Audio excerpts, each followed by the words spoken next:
Welcome in, everyone, to episode 40 of the Memes, Dreams, 32 Teams podcast. It felt weird saying 40 for some reason. I don't know. But we're back with another division review. I'm Justin. I'm Eddie. And we're going to be talking about the NFC South today. It's Eddie's world. It's his division. Yep, he's wearing his Falcons jersey. Yeah. What player is that? Deion Jones. Do you guys still have Deion Jones? We do. That's why I wore it. Okay. But yeah, like I said, we're going to talk about the NFC South today, but we have a lot. A lot has happened in the last week, but this does make sense. We're trending toward the last week of preseason. Things are starting to happen.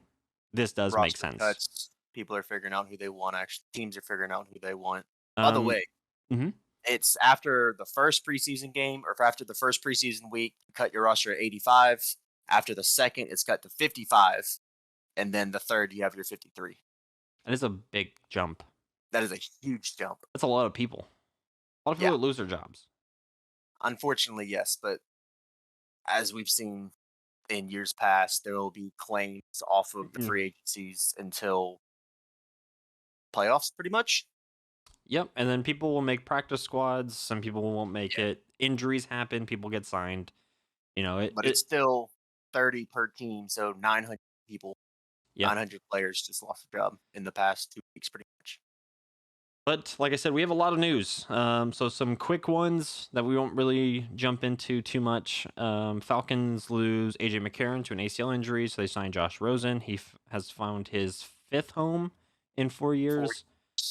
Everson Griffin, a defensive end, re-signs with the Vikings after taking a year off from them. Dak is trending toward a week 1 start. Let's see what else we got. There's just so much. Jameis Winston, he scores. We're going to talk about him today, but he scores 2 touchdowns on 3 drives in the latest preseason game. And I hate to say it, but they actually looked pretty good. Yeah, they surprisingly did. Yeah. The Jaguars, unfortunately, lose their rookie running back, Etienne. At first, they said it was just a midfoot sprain, and they came and found out it's Lisfranc injury. And now he's having surgery and done for the season. So he is on IR, not to return. It's a big loss for them. But they did name Lawrence the week 1 starter, which he hasn't looked good in preseason. He hasn't looked good, but apparently he's doing better than the stash. Yeah, which, I mean, we talked about it when they drafted him. He was going to start. Like, there was no doubt. Didn't think that was a debate, but you never know. Yeah, who knows? I mean, yeah, he's starting. So Carson Wentz and Quentin Nelson, who both had the same injury, coincidentally, both had a 5 to 12 week recovery timetable. They're both through surgery and are trending toward a week 1 start, which is so quick, mind-boggling. They both have been practicing full practice too. Carson Wentz is looking supposedly really good, so we'll see. I don't know if they will start week 1. Specify what you mean. Really good health-wise. I don't know. That's all they talked about. They don't know. They haven't said anything about like he's really accurate, or it's just that there's a very, very big difference between Carson Wentz really good and Aaron Rodgers really good. It's his health. They're basically seeing that he is trending like rapidly in the right direction. Well, health is generally the same across the board in terms of good and bad. So yeah. So Carson is on track. Quentin's on track, which is big for them. The Jets, the poor Jets, man. They've lost so far this preseason. They've lost defensive end Carl Lawson, quarterback Zane Lewis, and then today defensive end Vinny Curry, all for the season. So 3 of them are gone. And then yesterday they lost Gerard Davis for 2 months, at least 2 months, depending on his injury. 4 of their defensive starters. All 4 starters. All gone until the second half of the season. 3 done for the season. Like 3 are done. Like they're not coming back at all. Gerard Davis is at least 2 months until he can come back. But again, if he's not healthy, then he doesn't come back. Yeah. By that point, if they're 1-7, there's no use bringing him back. I mean, unless they want to bring him back and try and, people do it. They do it all the time. Trey Lance, Justin Fields, and Mac Jones, all rookies, impressed in week 2 of preseason. I think they all threw 2 touchdowns. Yes. The Bears did name Dalton the week 1 starter, and last week we know my opinion that Justin Fields should be starting week 1. But I mean, it's the same argument. The more, because I went back and re-listened to last week's podcast, the more you kept saying, the longer it takes for Justin Fields to actually come in and start, the worse the Bears are going to do. I'm starting to agree with that more and more, I mean, especially after seeing Justin Fields this past week. he looks good. We said it in the draft. He's the most NFL ready quarterback. So Something that I saw on the episode of Good Morning Football that I watched yesterday is that when Justin Fields took that hit and lost both his helmet and his headband, he got up, dusted his shoulders off, grabbed his headband, his helmet, put it back on, didn't yell at anyone, went back in the huddle, and went back to work. That's huge. nasty hit too. If you haven't seen it. Oh.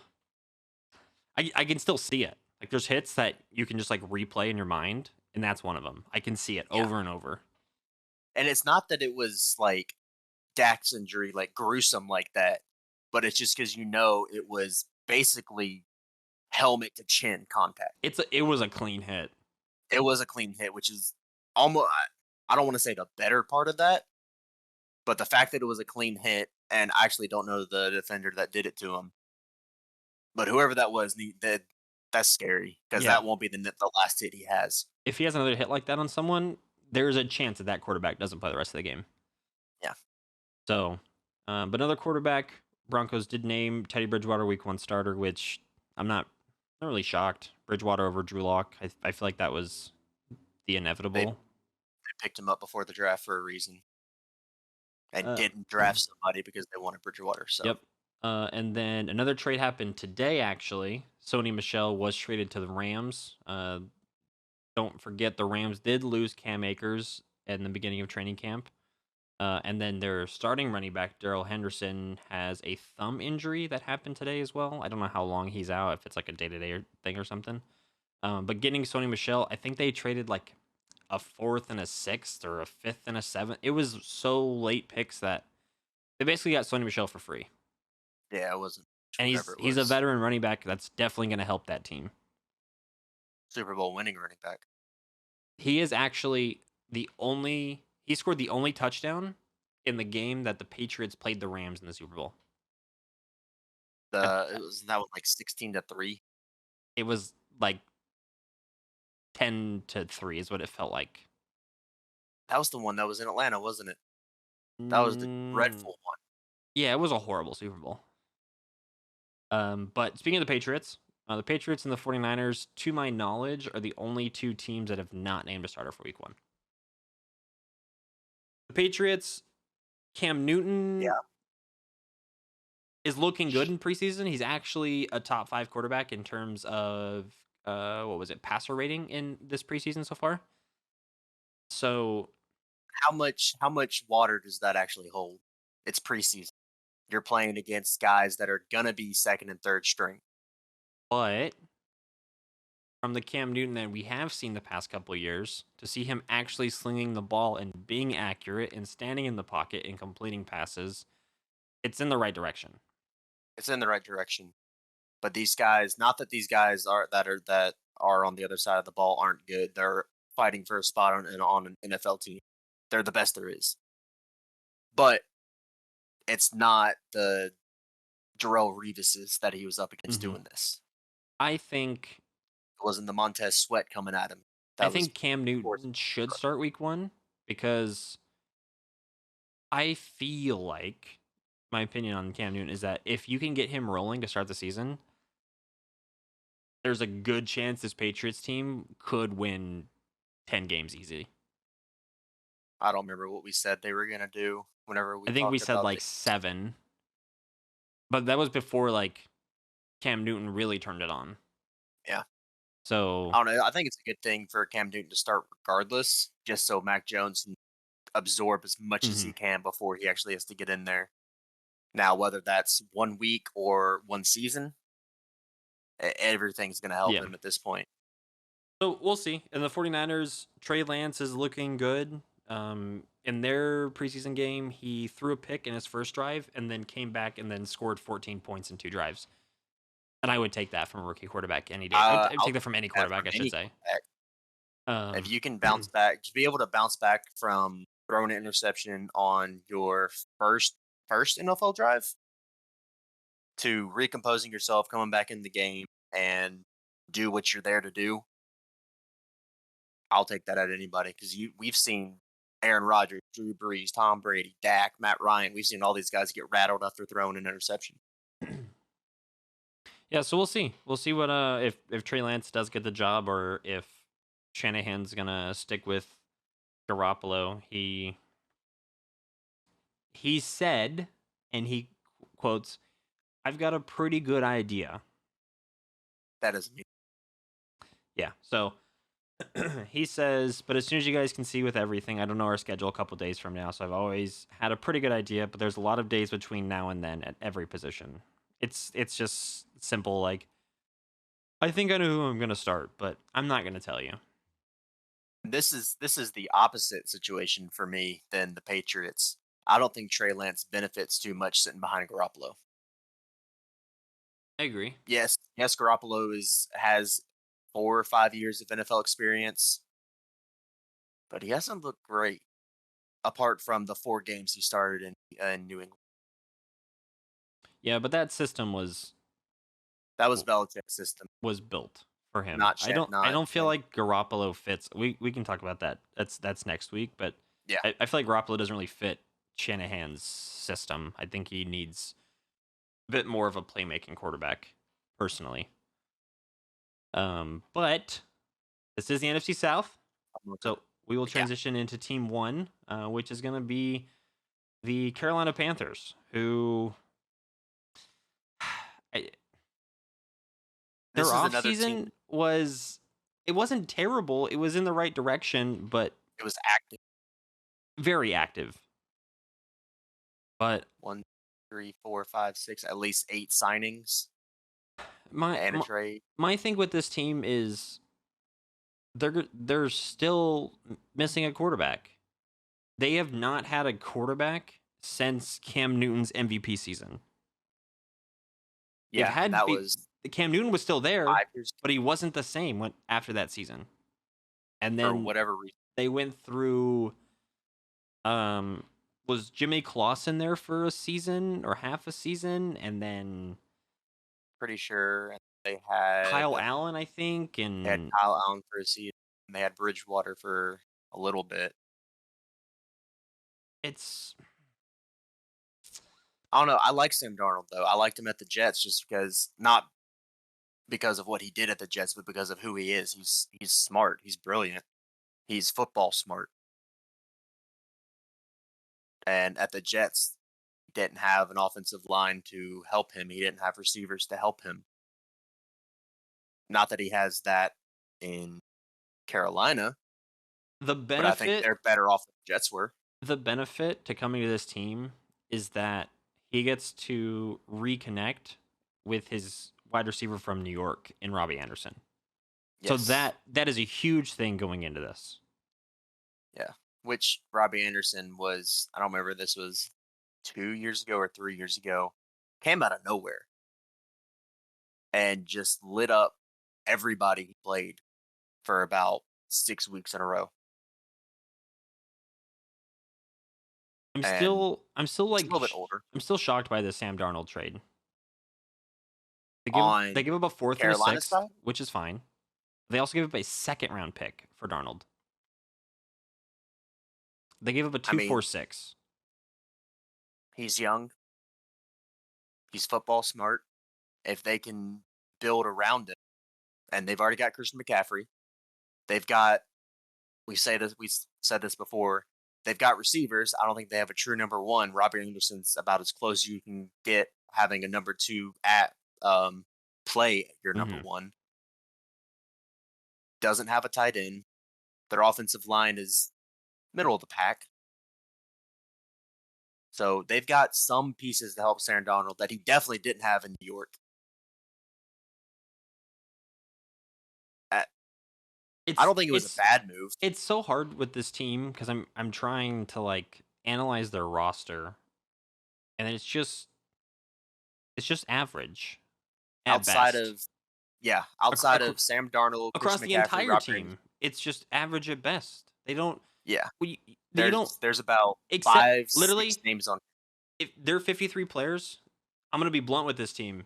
52 of them are average, Yeah, and and you have one in Christian McCaffrey who is way above I average. I'd put a little respect on Brian Burns. I'd put a little respect on J.C. Horn just because he was a menace in college. We haven't seen him in the NFL. I mean, again, All the I'll eat rookies my they got words. 'cause they I'll eat my words drafted. if this team gets it together. Oh, for sure. But it I just mean, the I'm not team high on looks him. it. They made a lot of moves this offseason. Like you said, it's 8 acquisitions in free agency. They 11 lose draft 4. picks. So many draft picks. Couple really good draft picks too. J.C. Horn already mentioned. And then Terrence Terrace Marshall Marshall, Jr. Yep. which we'll see what happens with him. He's coming from LSU, so can't be a bad thing. I can't say I remember him in college. It feels weird that they drafted a running back in round 4. Yes and no, because they got rid of Mike Davis, who is on the Falcons now, which we'll talk about in a But bit. is it for depth or is it to actually use him? I mean, as much as we would love it, I don't think Christian McCaffrey can play all 100% of the offensive plays. I mean, I don't know if I'm going to go out and say it's definitely a depth pick or a third down pick because Chuba Hubbard sounds like a third down back. That's literally his name, Chuba Hubbard from Oklahoma State. He's 6'1", 210. That sounds like a third down back. You only need 2 or 3 yards. You're not looking for a Christian McCaffrey-esque play. He's listed as second string on their depth chart. So I'm sure he'll get some carries. He's not going to take 20% of the workload away from Christian McCaffrey. Christian McCaffrey is still going to be first look on running or passing. Hubbard in 2019 in college. This stat line is so stupid. He produced 2,292 yards and 21 touchdowns in 13 games. I'm sorry, how many yards? 2,292. He went to Oklahoma State. In 13 games. Yep. 2,200. It's almost 200 yards produced a game. Almost. So not a third down back. But he's How fumbled. did he slip to the He's fumbled 11 times in his career. I don't take that as a con because one of the biggest things that college does this too, especially at a D1 like Oklahoma State, but something that NFL teams will do, especially with their rookie running backs, is they will beat the dog crap out of them whenever they're running the ball in practices. I get it, but I don't know. It's still not 11 great. fumbles in a league that is not as fast, not as strong, and not as smart, to me seems a little worrisome. And that's probably why he fell. That's fair. But We've we've seen running backs that have fumbled a lot in college and are almost perfect in the NFL, and vice versa. People who are perfect and they come to the NFL and it's like they forgot how to hold the ball. Yeah. And we've seen running backs have issues on like year 4 or 5 where they have 3 fumbles in their career. Going into year 5, they have 6 fumbles in the first 8 weeks. So, I mean, obviously, I imagine I haven't played football since I was like 7. But I imagine it's not easy to hold on to the ball whenever you got all these guys trying to basically kill you. Yeah. I don't know. I didn't realize that one, he had 2,200 yards in college, or that he had butterfingers. But I don't know. We'll see how that goes. I don't think we're going to see him get more than 8 carries a game at most. Unless McCaffrey's injured. McCaffrey only played 3 games last season. Yeah. So I think it's more of a depth pick because of the injury. Yes. So they're just basically having a safety net, and I'm sure they were ecstatic when they got to the fourth round and he was still there. That's what I'm saying. To have then again, this was 2019, not 2020, correct? Mm-hmm. So, 2020, they said his production fell off. I don't have the stats in front of me, but they said it didn't look good. oh, I mean, I would imagine it fell off after putting up 2,200 yards and 13. How many? No, Actually, 13 the games. the term that they use is his efficiency plummeted. So That makes me think less than 50%. But you're talking 50%. If it just say it is 50%, 50% of 2,200 is still 1,100 yards in 13 games. it was in 7 games. Oh, 1,100, 7, less than 100 a game. yeah. Oh His no. his rushing yards plummeted from 2,094 down to 625. So he went from almost 200 a game to less than about 80 a game. Yep. Okay, so plummeted's the right word. Yeah, he went from averaging a ridiculous 6.4 yards a rush to 4.7, which is still good, but Which is still good, but that's 2/3 what you were doing a year ago. Then and again, keep in mind this was the COVID year. They didn't practice until a week before the first game. he also only had 5 touchdowns and compared to the 21 of 2019. It seems like It's just 2019 was an anomaly because 2018 he played 13 games. It only had 740 yards and 7 touchdowns. So it looks like 2019 was okay. sort of an anomaly, and that's probably why he fell, right? Like he probably has the He talent to be a first round pick, maybe a second round pick, but when you're not consistent, that'll Yeah, whenever you tell me a running back had 3,500 yards in college, I'm thinking, "Oh, that's pretty good." And then you tell me he got 75% of that in one season. Well, it's such a weird stat. I I don't know. I I'm sure think there's I I think the don't Panthers are trending like overall in the right direction. I think they're getting the right pieces, but so one of our something needs to click. The plus side is last season was I just went blank on his name. Their coach? Ron Rivera, No. Ron Rivera is the new coach coach, of Washington. Matt Rule. Matt Rule. Matt Ryan was the name that came coming in my head. And I was like, that's not a person. Matt Rule, the coach from Baylor. Last season Mm, was his first season as an NFL right. coach. So the I benefit forgot is about now it is his second season, and now he also gets a full off season. he's got the full off season to do so. Yeah, props to any coaches that came in last season. Like, I don't even want to think about it. I'm good. Don't even want to think about it. Yeah. So that's a benefit. I just So think this team, from whenever they were in the Super Bowl against the Broncos, I don't know what happened between that team and where the team is now, but it's something happened. I don't follow the Panthers, but it just seemed like everything kind of fell, and then they were trying to pick up pieces now. That's kind of where oh we're no, at. yeah, because yeah, Broncos Super Bowl, which I think was 2015, 2016. Um, and then since then, I don't think they've had a winning season. Wasn't 2015? It Something like that. was 2016. They lost 24 to Okay. 10. Yeah. And then I don't think they've had a winning season since then. I mean, like, here's some of the names I'm just gonna go through. I mean, they had Jonathan Stewart still on the team. They had the fullback Mike Tolbert, who's a legend. They Yes. had Jericho Crotchery, Devin Funchess, Ted Ginn Jr. They had Greg Olson still on the team. Sounds like contracts I went mean, out. their offensive line: Ryan Khalil, Andrew Norwell, Mike Oher, Jared Yeah, they were Allen was on stacked. the team. Star They were stacked. Latulele, I didn't realize they were that stacked. Jesus. Luke Kuechly was still playing. Shaq Thomas, Erlen I miss Finnegan, Kuechly. Roman Harper, Josh Norman. This team was stacked. So one of the comparisons, or not necessarily the comparison, but something we've been bringing up on a lot of the teams. Who wins their offense against their defense? What are they, a more offensive team or defensive team?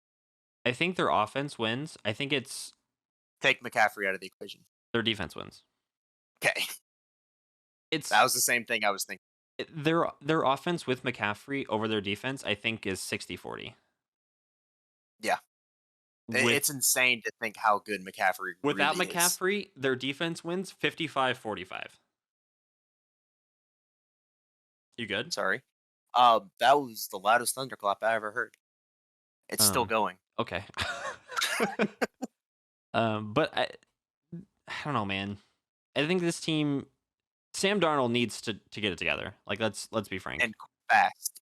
Because his time is running out in the NFL. He's young, but I don't know about that, but he needs to start showing something for the amount of time he's been. If he doesn't show anything this season or next season, the best he will be as a backup. Yes. And that's, to me, as a quarterback, or as basically any position, your career is over. With the exception, the only one I can think of being Matt Schaub, who just decided he wanted to be a backup for 17 years. Well, he was a backup before he was in Houston. Wait, a backup He was where? a backup Falcons. He was a backup there? Behind Michael Vick. And then went to Houston. Ugh. And then went back to Atlanta. Ugh. That poor guy. Yeah, his 17-year career, he started for like 6 of them and was a backup the rest. That poor soul. All right, let's take a look at the beautiful Panthers schedule. I haven't looked at it all yet, but I'm thinking right off, the NFC South is not what it was last year. The NFC South plays who? The East. Yay. Which could be favorable. True. I mean, I think this team gets, I'm going to jump straight to it. Over under 4.5. I think they get more than 4.5. They'll split one with the Falcons for sure. Wouldn't be surprised if they took one from the Saints. They play the NFC East. They'll beat the Giants. See, well, I'm higher on the Giants than you are. Yeah. I'm not very high on the Giants, Daniel. Especially after the clip I saw earlier today of him in practice. Oh, God. Did you see that? They did get Kyle Rudolph back. I meant to put that in the news. The Giants did? Mm-hmm. They signed him, and he wasn't healthy, but he is back into practice. So, well, that's good. It's not going to help Daniel Jones throwing directly to the linebacker wearing the jersey. Oh, no. Yeah. If I can find the clip, I'll send it to you. Okay. It wasn't good. It was not good at all. They play some good teams. Well, yeah. The second half of their season is the hard part. This team could put together like. So I'm saying, I think 4.5's a little low. Now that I'm looking at it, let's do over under. Let's do 6.5. Let's change that. I'm thinking like 7.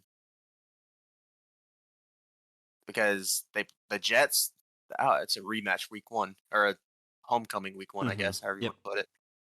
I think they beat the Jets. I think they take 1 from the Saints. They should beat Houston. Dallas, it's a loss. Philly, I think they're really even with Philly, actually. Yes. Philly's defense might be a little bit better. I think Philly's defense is better. Yeah, overall, right about 7. I'm going to say 6, honestly. I think they're going to get embarrassed in some of these games. Yeah, I'd see some 44-3 games on this schedule. Carolina feels like a team that will go into a game and you're like, they may have a chance, and then you're like, what happened? Well, there go their chances real quick. I think a lot of this relies on how quickly Sam Darnold can get settled in. And I know we harp on the quarterback so much, but I mean, there's been so much quarterback movement lately, especially with new people coming in. Like, this season feels much more quarterback story driven than before. Well, on top, not taking out the draft picks, there were 4 quarterbacks taken in the first round, 5 quarterbacks taken in the first round, 5 in the first round, and then there's Bridgewater, there's Sam Darnold, there's another one that's leaving me. Like, I'm just going Dak to go is through real back. quick. Cam Newton is fully healthy. Joe Burrow's back. Deshaun Watson, we don't know if he's playing. Carson Wentz with the Colts, he should be playing. Teddy Bridgewater with the Broncos.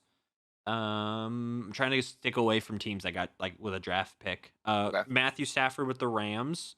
Dak is back. Fitzpatrick with Washington. Jalen Hurts with the Eagles. Andy Dalton with the Bears. Goff in Detroit. That's 11. Rodgers last season with the Packers. Sam Darnold with the Panthers.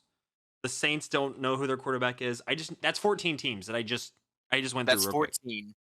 The draft picks make 19. Over half the league figured out who their quarterback was between now and April. What a great time. Well, two teams haven't said who they're. Yeah, and 2 to go. So 21 teams will figure it out between week 1 and the draft. Ridiculous. I don't know if we've ever had that. I think 6 or 7. I think this team is fortunate to have a weak schedule. I think if some of their games were different teams, this team would probably win 3 games. They're fortunate that they got last in the division last year. Well, some teams, when they get last, they still don't get an easy record, like schedule. I think this team did get fortunate. I mean, they have to play. Like right now, this team looks to get fortunate. But if some of these teams get it together, this Panthers team will have a rough season. Yeah, I'm just trying to look briefly. Who are the 4th places that they have to play against? The Texans, the Cardinals. They got 4th in our division. They play the whole East. I mean, yeah, the second half of their season is brutal. Jesus. They have to play the 49ers, the Lions, and the Eagles as their 3. Wait, that's wrong. No, they got 3rd. Did they get 3rd? You get last? They did get 3rd. You guys got last. Oh, they played the Cardinals, the Vikings, and... Okay. Yeah. What I was thinking is, like, the Cardinals definitely didn't get last in their... Yeah, I was looking at that. I was like, something seems off. But yeah, so... But the Texans... Wow. Well, the Texans, they will... Oh, that's their AFC opponent. That's their AFC. Yeah, they play the South. Disregard. You got last? So I don't know. Yeah, you guys got last. But yeah, we'll see. I think the Panthers are starting to get the right pieces, but... Who knows? It's Matt Rule's second season. Sam Darnold's first with the Panthers, and with said Packers. Really, Matt Rule's first true season. So he's still got to get settled in. He should be settled in at this point. Sam Darnold's still got to get settled in. McCaffrey's got to be back and healthy. Their defense got some new pieces they got to gel with. They definitely have, like I said, the right pieces. They're moving forward in the right direction. They just... You say they have the right pieces, but this isn't a team that I look at their roster on paper and be like, oh, that's a good team, other than McCaffrey. Well, I mean, the right pieces to move in the right direction, not like the right pieces to be contenders. Yeah. It's like, because a team shouldn't go, let's phrase that. Like, you shouldn't go from a 5-win team to like a Super Bowl team, right? Like, yeah. Unless you trade for Tom Brady. But you shouldn't do that. Let's be honest. You shouldn't do that. Shouldn't happen, but so you have to turn like your 5-win team into a 7-win team, then your 7-win team into a 10-win team, then your 10-win team into we're going to be a Super Bowl threat for the next 5 years. Like that's the trend, like the progression. And then it restarts. Unfortunately, then it restarts. Like that's the progression you want. Like so they're slowly getting pieces that are gonna get them where they need to go. They just need to keep doing that. It's like what we said about the Lions. It's a team that's going in the right direction, needs some things to go their way, and just needs to keep building onto this. Not that this is a pro for the Panthers, but they're better off than the Lions are. Oh, yeah. 100%. The Lions don't have a quarterback or a running back. I mean, the Panthers just don't have a quarterback. Yeah. Well, we still got to see on Sam Darnold. But we will move to Eddie's team, the Atlanta Falcons. I am gonna you and your Falcons stuff. I'm gonna talk so much crap about this team. No, I'm just kidding. Please do. We had a terrible season last year. I actually blocked out most of last season just because it was the COVID year in general, and Tom Brady came to the South. You guys probably had one of the worst off seasons in terms of free agency Oh, it out was of any terrible. team.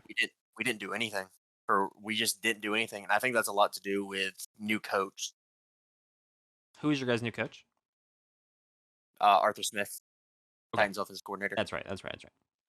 I mean, you lose Julio, which is it's a big Sucks, blow, but right? Like yeah, he's still a threat. He may not be the guy who's going to put up 1,600 yards, but he's still a threat. yeah. And then But you I will lose. say, Yep. before we move off of Julio, he handled the situation way better than Le'Veon Bell or any of the other guys that have been holding out. Because this is what he wanted to do last year. He didn't want to play for the Falcons last year either. I mean, I don't blame him. I, especially after the season we had, no. You guys won 4 games. Yep, 4-12. Um, but I all the praise to Julio. He was great. I miss him, but he was not a drama queen. He just did his job and excelled at his job. I think 23 is way too low on the NFL top 100 players list. Yeah, he's definitely been. I mean, for what his entire career, a top 5, top 10 wide receiver. Like he's been up there. Uh, So, despite Great. some seasons of lack of production, losing him is a big deal. I mean, it takes a giant threat off the board. It takes the number 1 corner on the defense plus potentially another corner slash safety, right? Like someone now the number 1 corner gets to guard Calvin Ridley. Yeah. And Who I think is a less productive but just as active version of Julio. He's okay. not. We're not going to see a 300-yard game out of Calvin Ridley like we did Julio, Mhm. but we'll see multiple 100-yard games. Yeah. Which Which is what we want. We need that number 1. and the But benefit for you there's guys mm, is you get Kyle Pitts. yes, which hopefully will between him and Calvin Ridley will equal 1. If Kyle Pitts can be a Kelsey slash Kittle type tight end, Which they're talking him up to be. his build and his 40-yard and all the things off the field, right? All the I mean, things he does he's off the 6'6". field. Yeah, he's a big guy, and 6'6" and he runs a stupid 40. 4'4", 4'5", something like that. So like if Kyle Pitts now it is literally on can Pitts perform on the field. Yeah, we lost a lot of production losing Julio, so now who is going to step up and fill those yards, basically? I One mean, thing I will say Kyle Pitts has over Julio is I bet Kyle Pitts will score more touchdowns than Julio. he's definitely going to be a red zone threat. Yes. So that's The a only benefit. big downside, though, is our offensive line is terrible, especially losing Alex Mack. You lose Alex Mack and you lose Justin McCray. Yeah. You lose 2 linemen. You do take a lineman in the 3rd round, but like a 3rd round lineman transitioning to an NFL starter may be a slow transition. Yeah, and the left side of our line has been bad for years, whether it's just injuries or no talent. We lost Alex Mack leading that offensive line. Our right side's not terrible. Chris Lindstrom and Caleb Carey. Not terrible, but you need more than 2 guys on the offensive line that can do something. The downside to your line is Matt Ryan's blind side is gonna be pressured like crazy. Yeah, rightful. I mean, that's the weak spot. And I don't think think the most important position on an offensive line is the tackle that is on your quarterback's blind side. most So definitely. so for Tua, and I think Jalen Hurts is a right-handed quarterback, but for Tua, I don't know any other left-handed quarterbacks honestly off the top of my head. The right tackle is most important, but for everyone else, the left tackle is most important, and that's why Yeah. I'll brag a little bit. Tyron Smith with the Cowboys was such a wonderful pick because Dak and Romo's backside was almost clear. Yeah. So it's And that's one less thing the quarterback has to think about whenever there's all this other stuff going on during a play. So that's a big con. And it's been a big con pretty much since our Super Bowl year. the nice thing is for you guys is Calvin Ridley. Like you said, he's going to be productive. Kyle Pitts, he should be productive. Should. Russell Gage, I think, is a serviceable 2. I think, Yes. to me, I think he should be your 3, and you should find another 2 to fill the 2 spot. I think Gage fits better in the slot. But he is going to be, he's going to get production. So, like, you guys still have an offense that can put up a lot of points. Yes, hopefully. It should. He's still going to be the third look on every play because it's going to be Ridley, Pitts, Gage. I mean, the Chiefs, if not Pitts, Ridley. It's Hill, Kelsey, everyone else. Whoever else is there, yeah. Right? I mean, with the 49ers, it's Kittle, everyone else. Yeah. It's actually like probably like Deebo Samuel then Kittle, but like this is an offense that I think can put up points. Your line is definitely your weak point. You guys definitely in next offseason need to make moves for the offensive line. And we're still recovering on the defensive side from Dan Quinn. And the defensive side, I mean, you lose Keanu Neal, you lose Ricardo Allen, you try to replace them by taking a safety in the second round in Richie Grant. Hopefully he's... I don't know anything about, to be honest. Hopefully he's something, but... We didn't do much. Yeah, your defense just... Outside of Grady Jarrett, Deion Jones, AJ Terrell, we're going to get burned so much. This is a defense... Your offense is going to have to carry so many games. I mean, we tried that a couple years ago, and we averaged like 26 a game or something like that, and we went 5-1. We went 8-8. Unfortunately, I think that is where this team is trending again. Yeah, I think we're better off than we were last year, but I don't see us. I mean, your draft wasn't bad, but like you're just in free agency, you let the wrong people walk, and then you didn't do anything to fix it. Yeah. The Falcons literally were like, "Oh no, you guys are leaving." Pretty much. And that's it. And I think a lot of that has to do with one, Arthur Smith trying to figure out what he wants to do.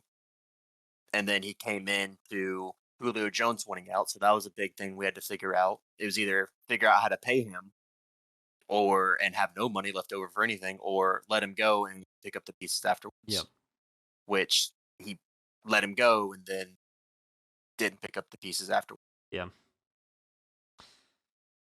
And it hurts to see that, but I mean, that's the way that it goes sometimes, unfortunately.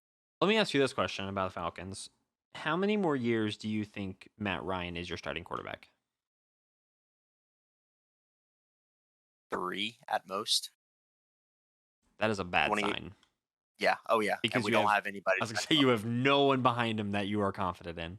Yeah, I mean, you signed Josh Rosen, but... We have nobody to back him up. I mean, yeah, I don't know if you remember what I kept saying during the draft before we picked Kyle Pitts, and even somewhat after.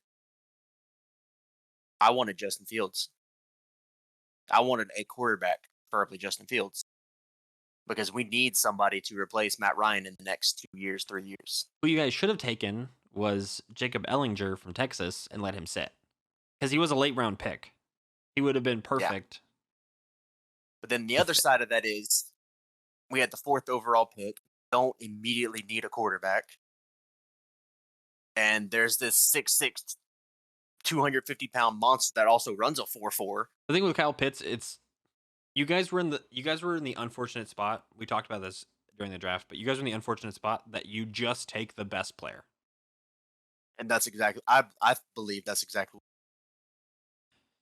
the best player, if he has the game knowledge, because everything, like I said, off the field, he's built for success. He is legitimately, literally built for success. He's the guy that you see eating at a restaurant and be like, he plays football. Or that man would run me over. Exactly. So I think that's what you guys unfortunately got sucked into. But unfortunate with quotes, because if he ends up putting up 1,000 yards and 9 touchdowns this season, it's like, well, that was a good pick. Yeah, really. You guys just need, in my opinion, you guys need to go offensive line to make sure Matt Ryan gets through the end of his career. No early retirements. Yes. So yeah, no. I think 500, give or take, like 2 games. Looking at our schedule, the NFC South is always a gauntlet. mhm. We got to play San Francisco. We got to play the NFC East, which is better than they were last year. You get to play Detroit, That's 1 win. maybe. Same thing I said with Carolina. We should split Carolina. We'll probably split the Saints. I don't know if we can beat the Bucks. Beat Detroit. I don't think we beat Buffalo. Not many teams are going to beat Buffalo, to be honest. Yeah. You may get fortunate that Buffalo's clinched and they don't play as hard in week That's 17. the goal. Yeah, so it'll be, I don't know, think what- 8, 9's about right. That's what I was saying, over under 8.5. I think 8 and 9's about right.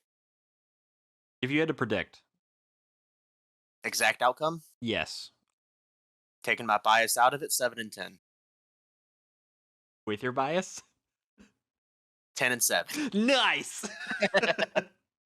Yeah, with my bias, the Cowboys are going to the Super Bowl. Yeah, Without my bias, I'm gonna pray. Pretty much.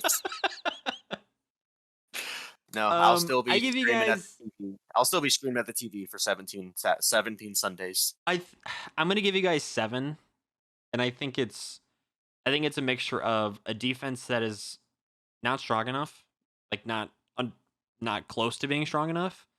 Yeah. And an offensive line that is.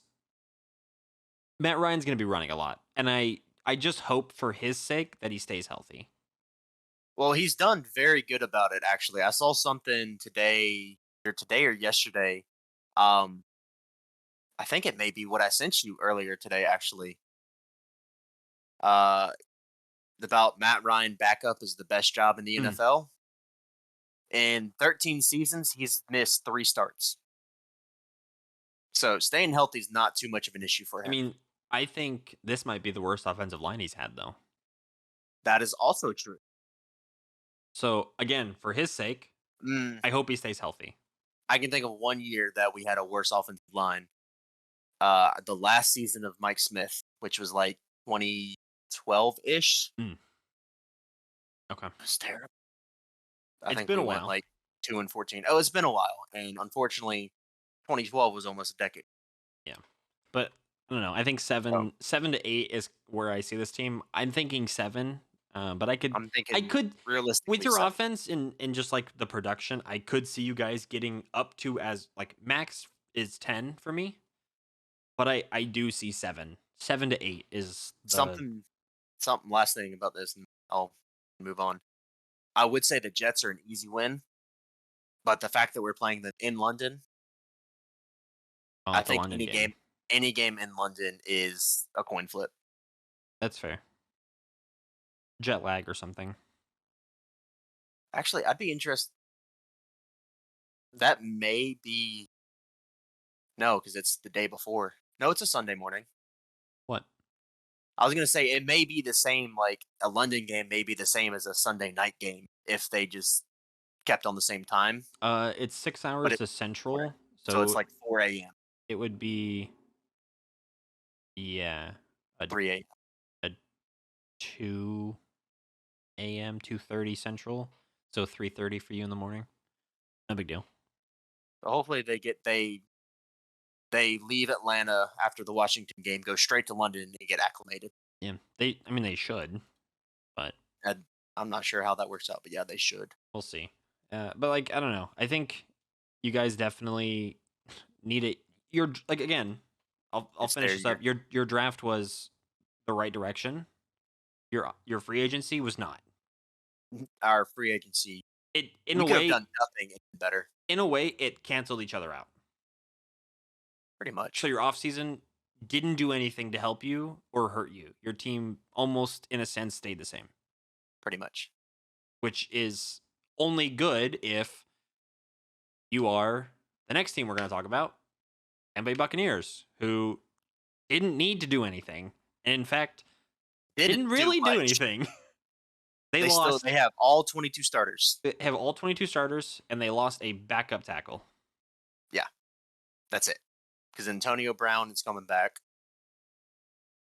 Everybody they drafted was purely depth. They're actually saying that linebacker that they signed at the end of the first round is actually gonna be a menace. And I'm like, great. They got a really That's not good pick. fair. They got the last pick in the draft. That's what I'm saying. But like, the crazy part is, right? You look at the roster and you go, man, they signed this outside linebacker and he's gonna be a menace. And then you see, and Dominican Sue. Oh, Vita Vea. Jason Pierre-Paul. Oh, Devin White. Oh, Shaquille Barrett.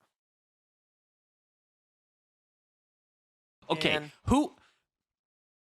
I want everyone listening, if you're listening and there's no video, just imagine me looking at you. But if you're watching on YouTube or watching the Twitch stream, I'm going to look at you when I say this.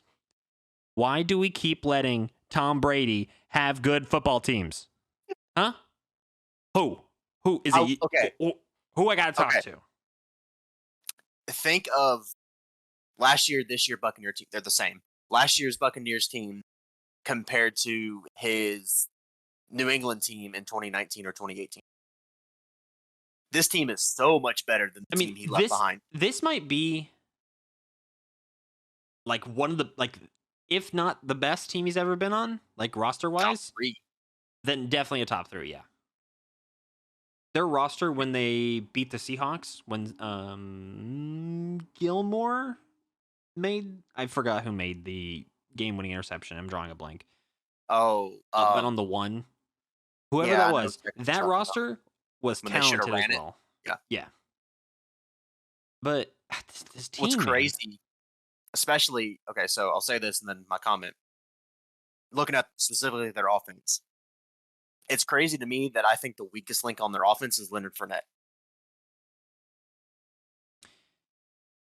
After seeing Leonard Fournette run for almost 300 yards against Mississippi State live in Davis-Wade Stadium and seeing him on the sideline hold his kid like a grown-ass man in college, how is he the weakest link on this team?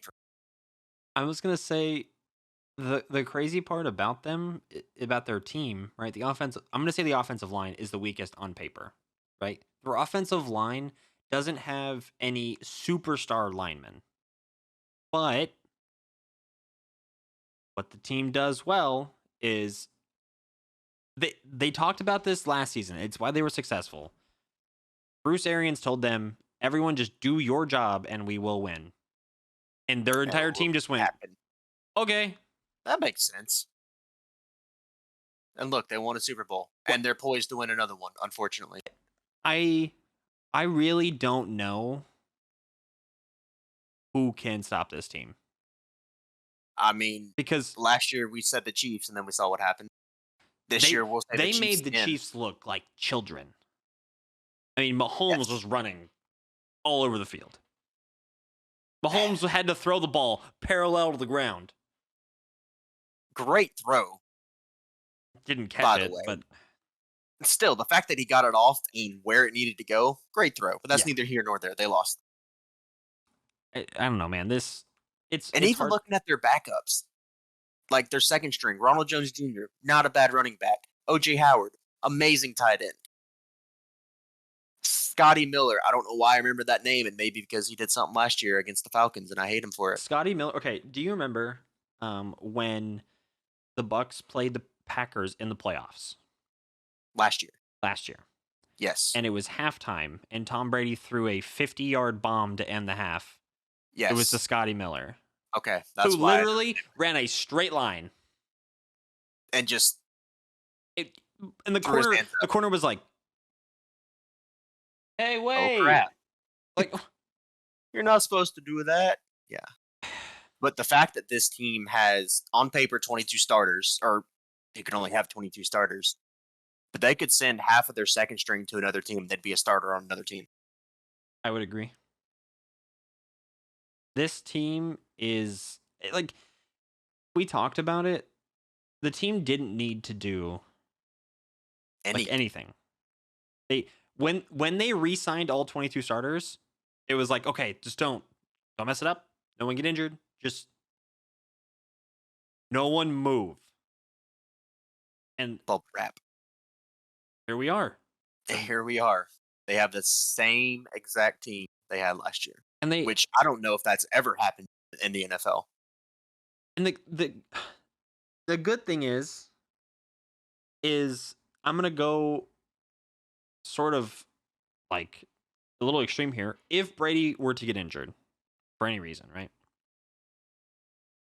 I think with Blaine Gabbert, who has been average at best in the NFL, I think this team can still make playoffs. Yes. Not win a Super Bowl. No. But the team will make playoffs, regardless if Brady is playing or not. Well, I think a lot of that has to do with, which we kind of talked about, is their defense. Their defense only allows 2 touchdowns a game. What I'm nervous for this team, though, is we saw it with the Rams. We've seen it with the Eagles.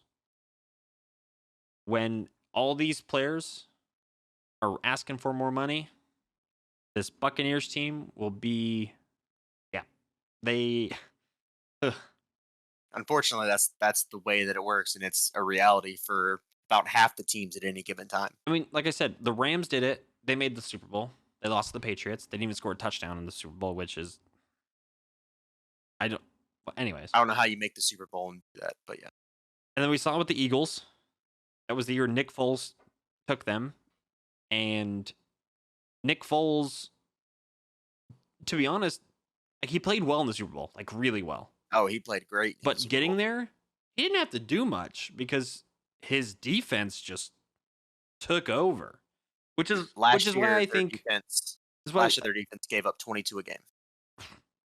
Yeah. If you're going to tell me a Tom Brady led team is going to give up 22 points a game, that's a win every game. I was wait, is he going undefeated? What do you want me to say? Offense did 30.8. Yeah. Okay. So, like, how does that team lose? And like, I want to have like an honest discussion about the Buccaneers, but when they re-sign everyone, I don't know what else there's to say except repeat. And I hate to say that, especially. I mean, I'm wearing a Falcons jersey. And we're tired of seeing Tom Brady be successful. But like, if they didn't re-sign all 22 people, we'd have a better discussion. But it's hard to when it's the same exact team. When they just bring everyone back. It's the same exact team, and half their schedule is exactly what it was last year. It's like they literally were like, we should take this team and push it somewhere next year.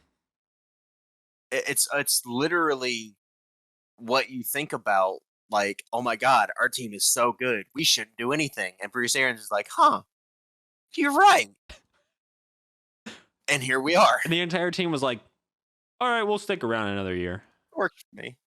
So, again, like, I want to have an honest discussion about them, but they've got 30 starters on this team. And if they got Kyle Trask, a quarterback in the second round, if he can learn from Brady, the Buccaneers will be set up for success. But that's just dependent on him actually learning. Yeah. So, I don't know. Let's look at their schedule, I guess. Whatever. I guess. Let's do this the easy way. Is there anybody on the roster you can look at and say, that's a loss, or that could be a loss? I see. What do you mean that could be a loss? Like, I know the Buccaneers further, but that's not the point. Like, what's their toughest game on their schedule? The Bills. The Bills. What's the other toughest game on their schedule? The Rams. Their second. Is there anything other than that that's going to be difficult for them? Exactly.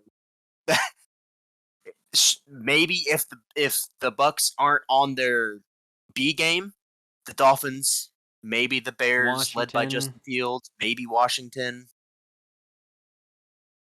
Pick a divisional opponent one time, maybe. That right there is still 13-4. The crazy part is that like they keep the same team. I mean, what did they go last season? It wasn't great. I'm pulling it up right now. 12-4. Yeah, 12 no, 11-5. They got wild card. Didn't even win the division. Yeah, get me out of here. 11-5, and then ended on 4 straight, and then 4 in the playoffs, winning the Super Bowl.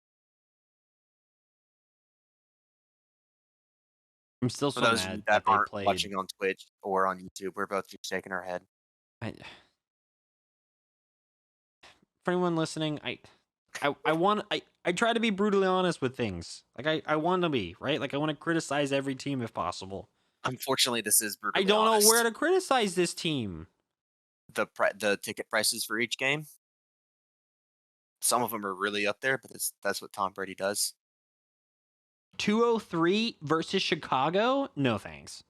533 for New England. Well, it's New England. I get that, Brady. but like, It's Brady back in New England. yeah. And Jared World prices week 1. Yeah, I don't know, man. I think his team. I don't think 13. I'm gonna say 12 because they're gonna slip up at some point. Like They're gonna be clinched by week 18 and put none of their starters out there, and they still might beat Carolina.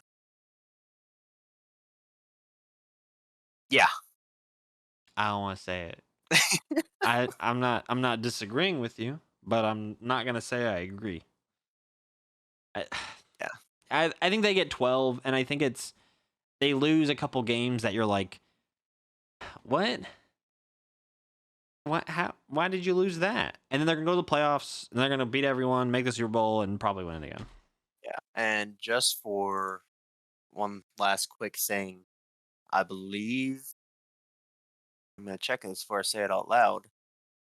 450, 550. Yeah, they are second in odds to win the Super Bowl right now, behind the Chiefs Which at 5.5 to 1. I'm not shocked. Those are the only two teams that should be up there.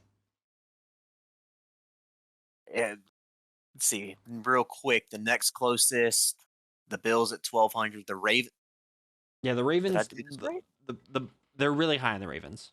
Ravens at 1,100. 49ers at 1,200. Rams at 1,300. Packers at 1,000. Yep. It's literally Chiefs, Bucks, 2 or 3 more teams, everybody else. Yep. Pretty much. Lions, Texans. I don't know. Let's stop talking about the Bucks because it's just gonna make me more angry. It's gonna make me more angry. A team that didn't keep a lot of their starters. Poor team, man. I don't know. New Orleans Saints. The Saints are gonna be, in like literal terms, they are either going to be hit or they are going to be miss. I mean, I think this is about as culture shock as you can get whenever your Hall of Famer quarterback retires. It's going to be very similar feeling to the Colts whenever Peyton Manning left. Well, the Colts got lucky. Lucky. I didn't do that on purpose. Colts with Andrew Luck actually did pretty well after Peyton's absence. I didn't think about that. They did get that was a good one, though. Yeah. I'm gonna put that one in my pocket for later. That was a good one. So that was a bad comparison because I actually forgot about Andrew Luck because he left us way too soon. He ain't dead. He just retired. I mean, you can think of still Peyton Manning, but with the Broncos. Peyton Manning didn't play well when he was with the Broncos, but ended up winning a Super Bowl. And I was just saying, he didn't play well. He won. Well, if you actually look at his stats, I'm just thinking the Super Bowl. He didn't look great, but and then he leaves, and then what are the Broncos? Who's play quarterback for them? Teddy Bridgewater now. Can you name anyone? Brock Osweiler? Can you say that he played quarterback? They paid him like he did. Yikes. No, they're still recovering from that. The biggest question mark, which is obvious, and we like to talk about quarterbacks on this podcast. It's just 'tis the season. Does Taysom Hill play or does Jameis Winston play? I think Winston should play. He is. I don't know if you know this, but he is one of 8 quarterbacks in NFL history to throw for 5,000 yards. He did that at the Bucs? Yep. He is one of 8 quarterbacks in NFL history. I'm trying to think of who the others are, and I can think of Peyton Manning probably did it. Not actually, I don't think he did do it. Drew Brees did it. Aaron Rodgers did it. Dan Marino, okay. Drew Brees, Tom Brady, Matthew Stafford, Peyton Manning, Ben Roethlisberger, Patrick Mahomes, Jameis Winston. We're going to add at least one name to that this year with an extra game, though. I would say yes. Drew Brees did it 5 times. Yeah, okay. I was thinking. Whenever you said 8, I was thinking, does Drew Brees and Drew Brees and Drew Brees count? I had to look because they have it in order. So I was like, it's Dan Marino, Brees, Brady, Stafford, Brees, Manning, Brees, Roethlisberger, Mahomes, Winston. We're on the Saints. I was about to say side note. This is still relevant. He actually threw 5,000 yards 3 seasons in a row. Okay, you say that, and you think of all the success that the Saints have had with Drew Brees. How is Drew Brees not the greatest quarterback of his time? That poor soul. He's not even top 3 of his time. If you go by stats, MVP, all that kind of stuff. There's only one Super Bowl, man. And 1 MVP. It's crazy out here. Yeah. He threw...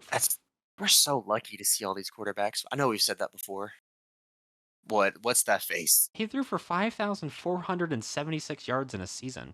And Peyton Manning one-upped him, literally, 5,477 2 years later. That's that 1 yard his forehead? That's so many yards, man. That's so many yards. I heard what you said. There's a lot. Okay, I know. How many is 16 games? How many is that a game? 350? 54.77. 342.3. So 343 yards.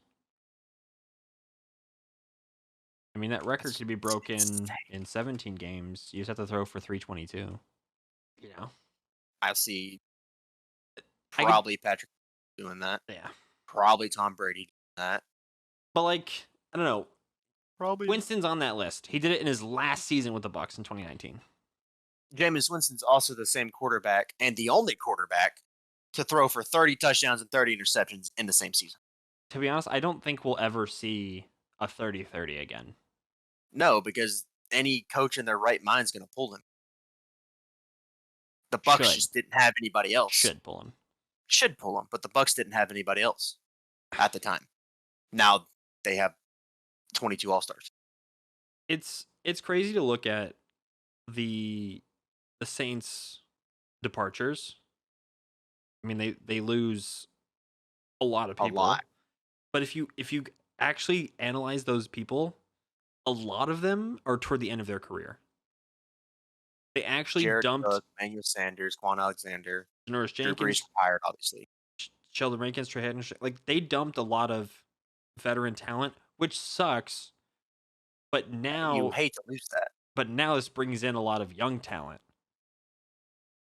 So yeah, but the transition is rough. It's gonna be rough. But they're fortunate to have Sean Payton as their coach. I almost said quarterback. Yeah, they are fortunate. Sean Payton's a wizard. And you still have Alvin Kamara. Which, up there with Christian McCaffrey. They definitely have, I would say, one of the best, like I would say a top 5 tackle duo on their offensive line. In Terron Armstead and Ryan Rams. Yeah. I'm not even going to try and say his last name because my brain can't let me even say it. Their defense is good. Cameron Jordan, Marcus Davenport, Quan Alexander, Demario Davis, Malcolm Jenkins, Marshawn Lattimore. Wait, we just said Quan Alexander left. Did he get re-signed? I guess so. He's on this list. I guess he did get re-signed. Yeah. 22 days ago on his birthday, Saints gave him a deal. There we go. But, like, their defense, that's the benefit, right? Yeah. Marshawn Lattimore's still there. Yeah.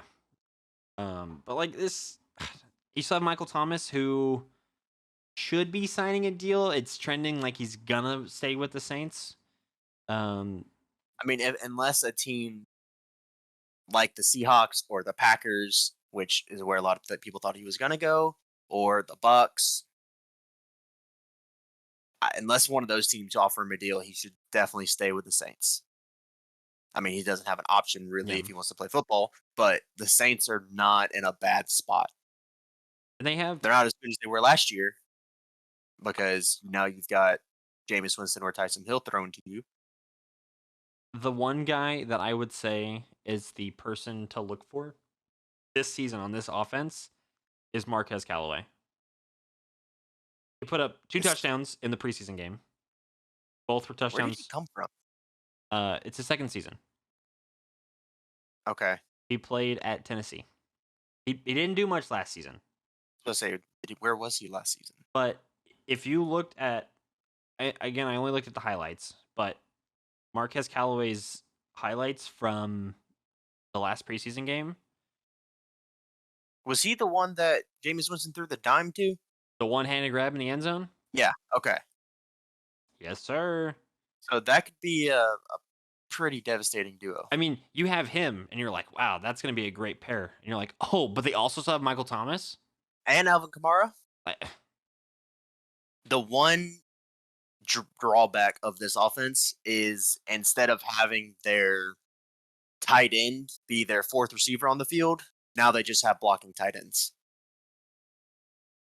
Which is not a bad thing whenever you're talking about blocking for a Kamara. True. But last season, just looking at both of the... that's a tackle. Looking at Adam Troutman and Nick Vannett, they had a combined 29 catches last season. I mean, how many yards does Troutman have over his career? Over his career, he's got... last season was his first, 171. Vannett has 680 yards over his 6-year career. You're saying 100 yards a season. 120 a season. He's gone over 100 yards 3 times in his career. And he's also got 2 of those seasons under 40. So they might have an uptick in their production, which isn't saying much. But they combined, they had 29 catches last season. It's crazy to think, right? Like, not what you really want. If we talked about all the names on their defense, right? Look at their draft picks. Look at their first 3 draft picks. Defense. Way to tell the league that your defense is still going to be a menace. I mean, unfortunately for the Saints, anytime you talk about how good your defense is, the first thing, at least one of the first things that comes to my mind is the bounty year, which it is what it is. It's over with. That was about a decade ago. But that season, whether it really happened or not, kind of tainted their defense. But what's crazy about that, even though it's quote unquote tainted, they've never really dropped in production. Over the last decade, especially being a Falcons fan and playing them between 2 and 3 times a year, they are still scrappy. They are still strong. They are still tough to pass against. They are still tough to run against. And looking at the defense now, it's still scrappy. It's still tough to play against. It's still tough to pass against. It's still tough to run against. They had 25 takeaways last season and 11 giveaways. I'll take that if I'm the Saints. I mean, obviously, Drew Brees threw 6 of those picks. Taysom Hill threw 2, and they had 3 fumbles. 3 fumbles lost. They actually had 9 total fumbles. For some reason, I don't know what happened. I'm looking at this. Taysom Hill fumbled 7 times. I don't know. It confuses me. A lot of those were like random trick plays, though. Yeah. So like, their defense is always like, their defense gave them 14 possessions over the season, which I don't see. That was 25 takeaways, right? I still see that production coming from this defense, if not more. Oh yes. This defense will get at least 20 takeaways. Like, I'll bring them down a little bit, at least 20. Which, if your defense is getting you 20 takeaways, that's at least 1 a game. If you can capitalize on over half of those, you should be winning games just barely. Let's not... If you can get a field goal per takeaway, that's good for, if we go off of last season, about average, 5 points a game? 25 takeaways, 75 divided by 16, about 5 points a game. Yep. I'll take that net positive. I mean, 5 points can change games because sometimes teams How many games did we watch last year, the year before that ended up being one possession? It hurts, dude. Dozens. Actually, I'm looking at it. The Saints, if say they got those 5 extra points, right? Mhm. In 2 of their games, they would have won. Last season? They would have beat Philly, and they would. What? Sorry. They would have beat Philly, and then they would have beat Kansas City. And they still ended up winning the division last year. I mean, they only lost 4 games. They only lost 4 games, but now you're saying they had a chance to win 2 more. They had 3 of their 3 of their 4 losses were by 1 possession or less. Well, 1 I mean, possession. to be blunt, I think we talk about quarterbacks. The only question mark is whoever comes in at quarterback, whoever it is. I think it should be Winston. Whoever comes in has to produce. And can they? They don't need. To me, they don't even need to put up 5,000. Like, don't do that. Just do not give the ball away. Yeah, that's literally it. Because you're gonna get the ball. Their defense last season, 21 points a game, and we just talked about how great the Buccaneers were giving up 22. This defense is as good, if not better. It's the Saints team. It all comes down to whoever's playing quarterback. It's that simple. Because before with Drew Brees, you would say, okay, just on the defense to not give up a lot of points, and they did that. Honestly, if it wasn't for Tom Brady and the Buccaneers getting their, whatever together to make it work, it was probably going to be the Saints' year. So, I don't know if you're looking at their schedule from last year still, or if you remember, the Buccaneers knocked out the Saints in the playoffs. I don't know if you remember this, but Tom Brady beat Aaron Rodgers, then Drew Brees, then Mahomes to win the Super Bowl. Yeah.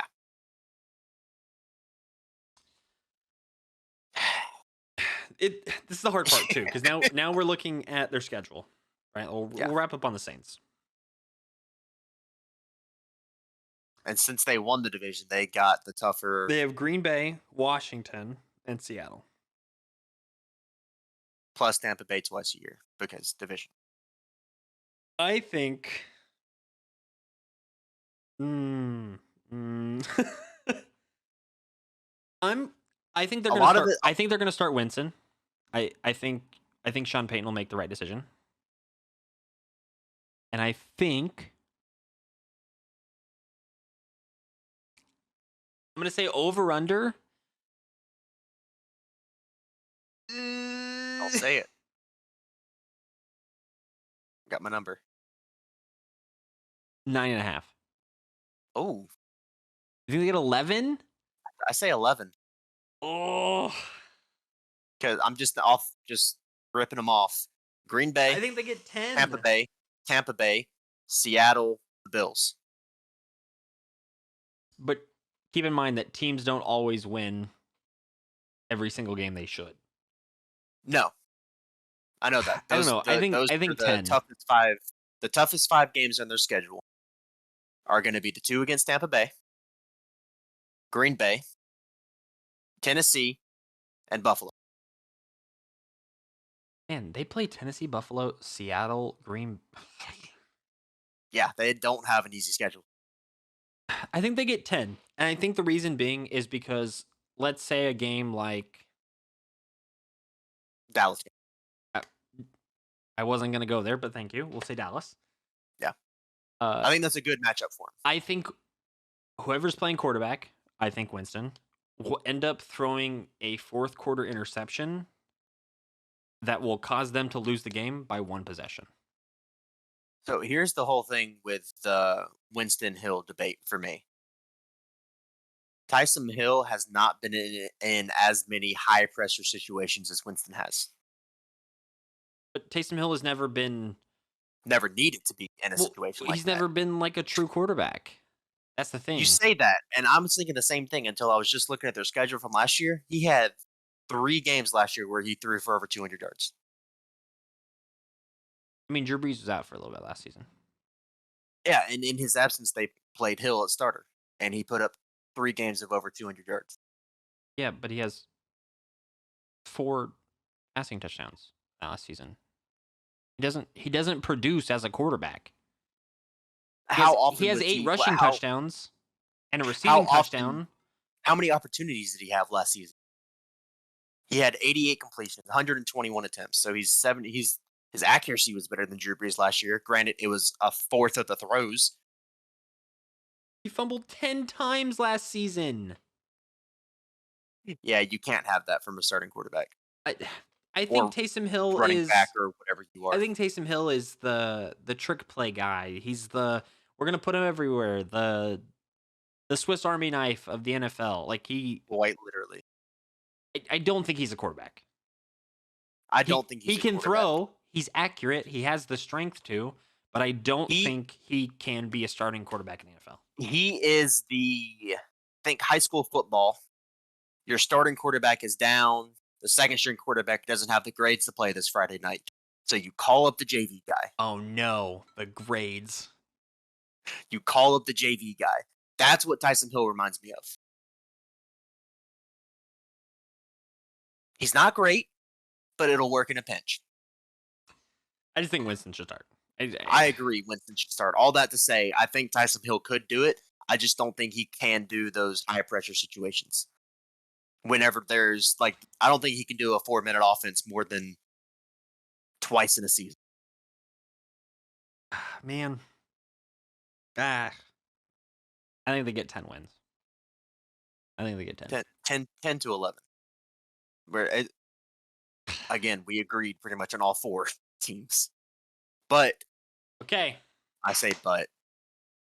Yeah. Division time. 1 through 4. I'm gonna go first. So number 1, we got the Panthers. I'm just kidding. The Super Bowl repeating winners, Tampa Bay Buccaneers, will be 1.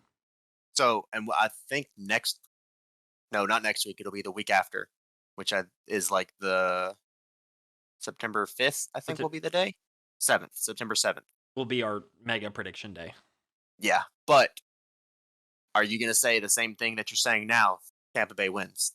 I don't see anyone stopping Tampa Bay. I know. But Tampa Bay 1. I think Saints 2.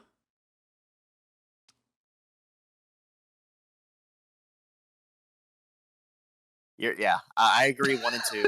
Bucs, Saints. 3 and 4 could be either way. I think Falcons 3, Panthers 4, but I think it's close. I think it's 7-6, 6-5, 8-7 in terms of wins. And it's just because Matt Ryan can win games late in a game, and Sam Darnold, in my opinion, so far, cannot. Matt Ryan will turn the tide of a game in the fourth quarter, or Sam Darnold will not. Yes. And that will give the +1 over the Panthers. Non-bias and bias input, yes. No, I agree. I think Falcons and Panthers could go 3-4 or 4-3. I agree. I think they get swapped. I think the Falcons will edge them out just barely. But whenever you're saying, I wish we were saying that for winning the division, but we're not even talking about wild card. Yeah, so, I think it's more likely that Panthers move up to 3 and Falcons fall to 4 than Saints overtake the Bucs. I think that's more likely. I agree. But I think we're in agreement. It's going to be 12 wins, 10 wins, 7-6. Something like that. Yeah. The division will play better than it did last season, but it's still the Bucs to lose. Yeah. Well, technically, it's the Bucs to lose looking at it preseason now. So, yeah, I say that they didn't win the division last year. No, but they won the Super Bowl, so that's all that really matters. Yeah. But, Eddie. Hi. It's fun fact time. Yeah. So I want my number. Let me. I want my number. For anyone who is new, we have a segment at the end where Eddie gives me a fun fact that he has researched. What we do is he gives me a number or series of numbers or anything. I give a guess. If it's wrong, he gives me a hint. and then I guess again, and then hopefully I get it, and then we talk about the fun fact. So, what's my number, Eddie? Your number is 49. An NFL team. Done. No. Next one. Okay. What? No. 49.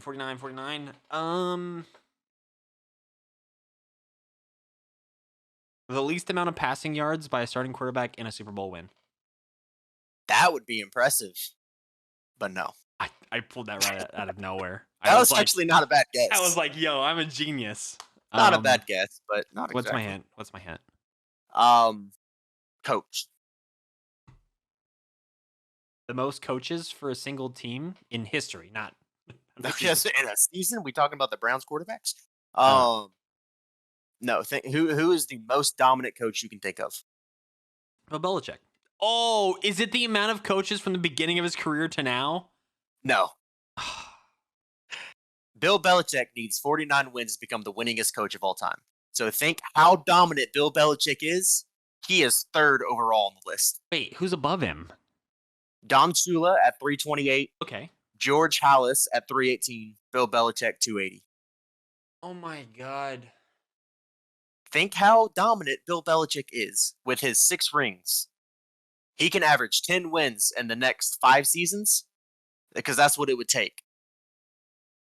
It's not going to happen this season. No. Yeah, and if that's also the case, he'd be coaching at New 26 years. What? You said Don Shula? Don Shula at 328. There's a link there with the list of all-time wins. Yeah, I saw that and I didn't believe it at all. Oh, sorry. Okay, so this list, I am sorry. This list includes player and coaching wins. So in Don Shula's career, he won 328 games as a player plus as a coach.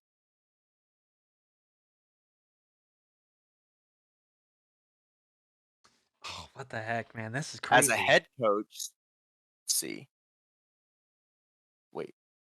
Yeah, as a head coach, Bill Belichick has won 244 games. George Halas has won 318, so he's still not top of that leader.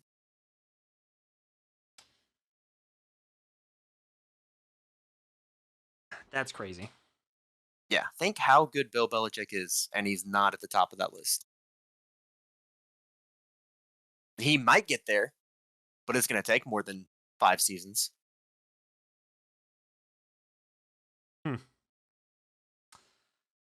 Man, that's crazy. Is there any? Yeah. Who's next? Andy Reid's the next starting or like active. Active, yes, Andy Reid. That's crazy, man. Do you think he hits it? Do you think he Bill Belichick? Yeah, becomes most winningest. I don't think he quits until he does. That's if you ask me what happens, whether he breaks the all-time win record or goes to number 1, however you want to say that, or dies first, I think he'll get that record before he dies. I wouldn't be shocked. And I know this comparison's been made before, but he is the Nick Saban of the NFL. 100%. He will die on that field before he retires. 100%. But that will be the end of this episode. Episode 40. We made 40 episodes. Episode 40. We made it 40.